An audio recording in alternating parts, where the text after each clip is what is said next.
Welcome students to Business Startup 2 provided by Logos College. I will be your instructor, Ajahn David Lee.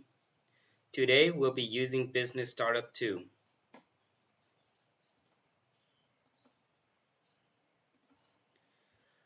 Please open up your book to page 32. We'll be on Units 5.2, Confirming Arrangements. Let's look at some of these important informations and see if you agree with the following points or not, and to see if you actually practice these points right here. Point number one, or number one right here. After a phone call, I always make a note of what we discussed. If not, it's easy to forget things. So look at point number one, think about it for a few seconds, and then we'll discuss this very important information.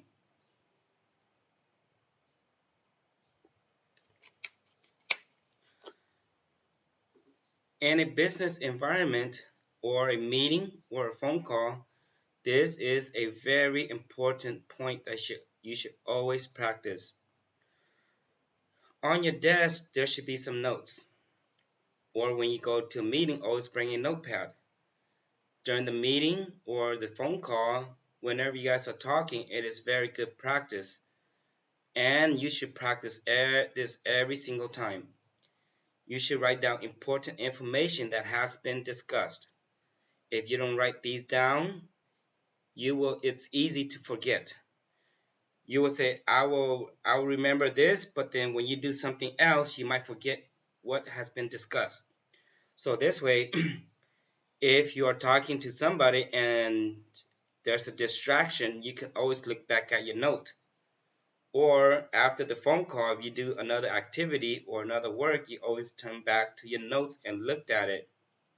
For the notes, for me, I typically like to write the day, the month, around the time that I talked to them, and who did I talk to, and what did we discuss. So this is what I always do when I am talking to somebody on the phone. After I talk to somebody on the phone, I review my notes, and if I miss something, I add to it. Now let's look at point number 2. I normally send an email after a meeting to confirm the main points. It's good to have something in writing in case there's a disagreement or problem in the future.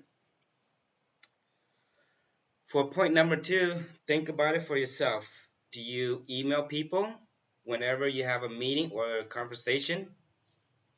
Or you just talk to somebody and then you just don't send any sort of confirmation? For a professional environment, this is always a good practice. You should always try to practice this every single time, because in meetings or telephone, there's a lot of information that has been discussed. And some people they will forget, and some people they will not forget. And in the future, if there is a disagreement, if you don't email anybody, you don't have a document. So for me, every single time I have a phone call or a meeting, especially a phone call, when you talk to somebody, I always email them after I take the notes and do my discussion. This is a good practice because you have a documentation. If there is a problem, you have the documentation. You can tell them, I wrote an email to you and this is what we discussed. So that way, in the future, if there is a problem, they cannot say, no, we never talked about this. If you send them an email, they cannot say that, because when they say, I never talked to you, you can say, I email you a copy and say that we talk about this and this. This is a documentation to protect yourself in the future, or in case somebody forget anything, and then you can always look back on your email. Now let's discuss point number 3. In our company, We send copies of decisions to all colleagues for information. For a business phone call or any kind of business transaction, this is what I always do. I talk to somebody on the phone.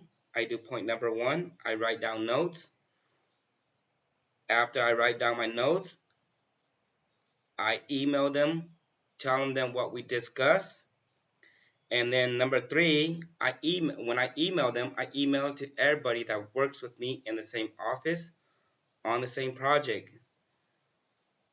So everybody knows what is going on. Some days, in case I might be sick, I cannot come to work. If it's a big major project, all your colleagues will have information that has been discussed or the steps that was done.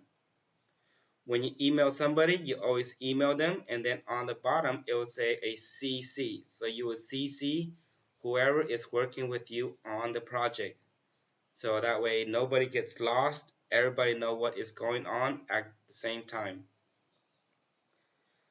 As English business students, please try to practice all of these three steps. It is very important, and with all this, you have a method to confirm or to remember what is done or what has been discussed. For the next part, we'll be reading an email. It is written by Sylvie to Rita. After we read the email, we'll take some time to answer some of these questions. When we discuss these questions, please pause the video, answer the question for yourself, and then after you answer all these questions, play the video back to see if you have the same answer as me. If you don't, I will show you where the answer is, and then you'll go back and review to see if you can understand how we got the answer. So once again, we will read this email, and I want you to read along with me. When you read along with me, it's good practice for you to read out loud. So when you read out loud, you will have a good practice of pronunciation. So here we are. Let's start reading the email. Hi, Rita. It was good to talk to you yesterday. Thanks again for helping me find a hotel. Please find attached the slides for the presentation I'm making at the conference. It's a PowerPoint file. Let me know if you can't read it, and I can send it as a Word document. Your comments will be welcome. As discussed, my colleague Michael Morgan is coming with me to the conference. We're flying out on Wednesday, October 25th. Our flight gets into San Francisco at 11 p.m. So unfortunately, we can't meet you for dinner on Wednesday evening. But we look forward to seeing you on Thursday morning. The conference starts at 9 o'clock, but I'll be there early to prepare for my presentation. It'll be a short night. Bye for now, Sylvie. Okay, so we read the email. Now we'll discuss some of these questions. I want you to pause the video, try to answer some of these questions by yourself. After you answer some of these questions, after you answer all of these questions, play the video back and to see if you have the same answer as me. So I'll give you guys a few seconds. Just pause the video and continue once you're done. Going on question number 1, Sylvie sends Rita some. What did Sylvie send Rita? The answer is right here. Please find attached the slides for the PowerPoint. Please find the attached slides for the presentation. So Sylvie sent Rita slides for the presentation. If you did not have the same question as me, the answer will be right here. Question number 2. It isn't possible for Sylvie and Michael to meet. Okay, what did you get for the answer? The answer should be right here. So, unfortunately, we can't meet you for dinner on Wednesday evening. This is where the answer is. So if you don't have the same answer as me,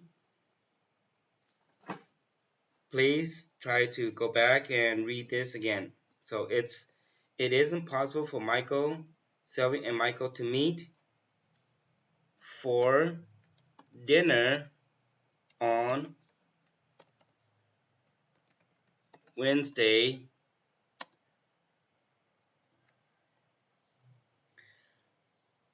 How about question number 3?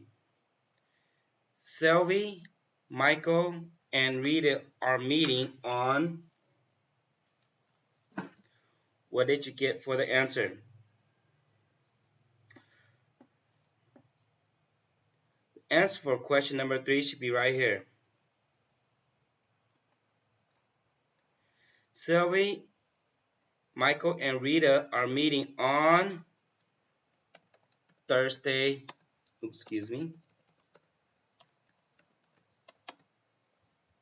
Thursday morning. Okay, now continue with the next part.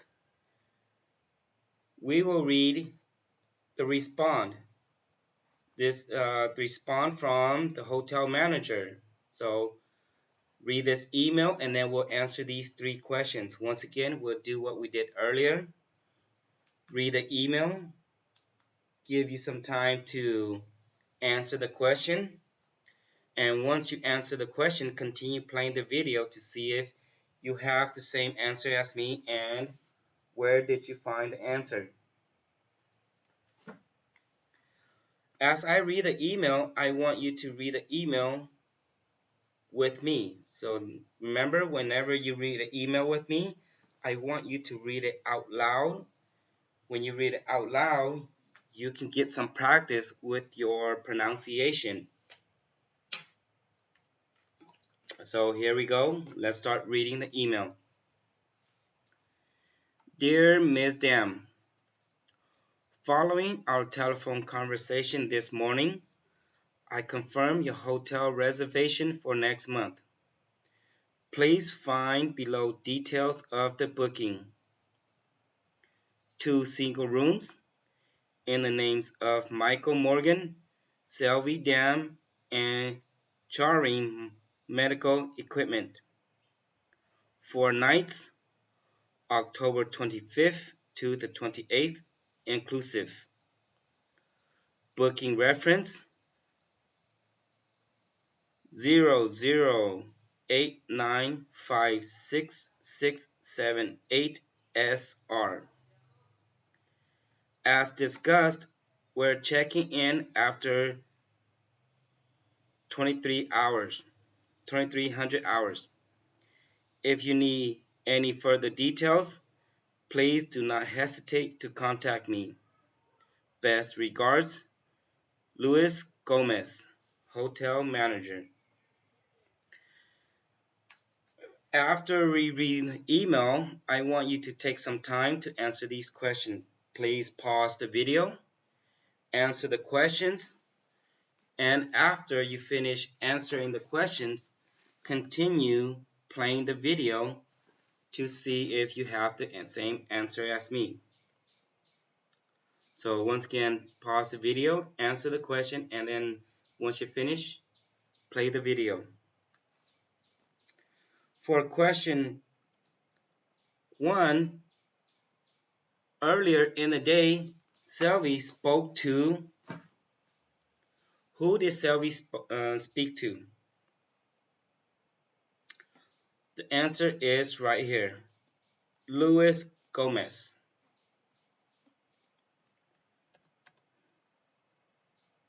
Luis Gomez.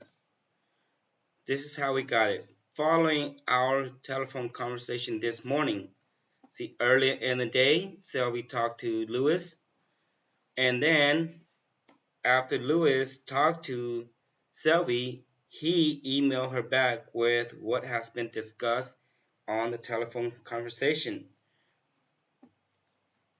Okay, so question number 2. The hotel manager is writing to confirm.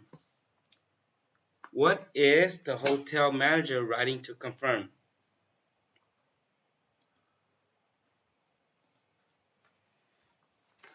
Your your answer hopefully it's the same as mine. If not, take a break and then go back and then try to redo the questions. The hotel manager is writing to confirm hotel reservation. The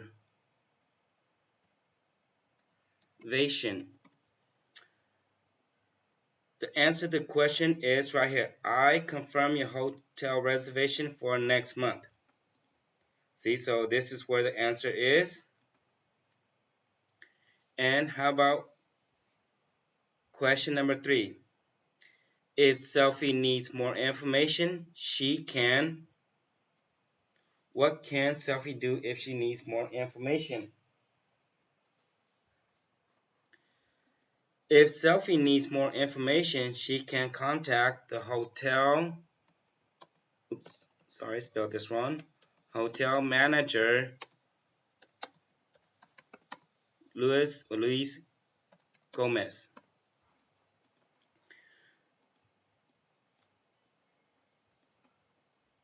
The answer to the question is right here. If you need any further details, please do not hesitate to contact me. And the person that wrote the email is this person right here. Hopefully all of your question is the same as mine. If not, pause the video. Excuse me. If not, go back, take a break, and then reread all the email right here to see if you can understand the email. So, since we answered all these questions, there's a few points that I want to point across as we are finished with this lesson, and we'll continue with our pronunciation or our English vocabulary. Some of the point that I want to bring up to you, because it is kind of important for a business environment. Whenever you are writing a business environment, it is always a good idea to include the day, Wednesday, include the month, October, and include the date, the 25th. For English pronunciation, we don't say 25 with a TH right here. We say I think with an F sound, 25th. So add F sound to it, because when we add F sound to it, like the 25th, we know that it's a date, not a number. The number is October 25. That is not correct. For a date, you need to pronounce it a little bit different. Wednesday, October 25th. And it's a good point to let them know about all of the time frame in here. If you can't make the meeting, or you can't do it, if you can't make it, or you're for some reasons you are late, please just let them know. And it's always a good idea for you to give the time frame. So on here, you see, if you look at the email, this Rita sends an email after the meeting or after a phone call, or to let one of her colleagues know. It gives what she's going to be doing, the date and the time, and when is she expecting to do it. So for you, please practice this method right here. the first paragraph, let them know what you wrote about. For the second paragraph, let them know what is being discussed right here or what you are giving to them. And for the next paragraph, what will you be doing? Now let's look at the respond. Whenever you write a responding email answering their questions to confirm, this is a good practice for you to follow these steps. You always call them, email them. Following our telephone conversation this morning. So I want you to just tell them again that we talked this morning and I am writing to you, let you know that this is what we agreed on and this is what we will be doing. So you write down the information that you guys did agreed on, and it's always a good practice to give them a contact information or to give them to sign it off with this saying. If you need any further details, please do not hesitate to contact me. So you just tell them then that if you have some questions or you're not sure, please call me. So today, this will be it for lesson 5.2, confirming arrangement, part 1. We will continue with part 2 along with the next video. So after you listen and watch this video, please take a break. Come back and continue with part 2 of the lesson. After part 2 of the lesson, I will attach both files and a copy of an exercise. And I want you to try to answer the exercise for this lesson. One of the exercises will be for you to write an email. So following this, you will practice writing an email. The instructions will be on the exercise. So thank you for joining me in the class, and I hope to see you in the next video. Have a wonderful day.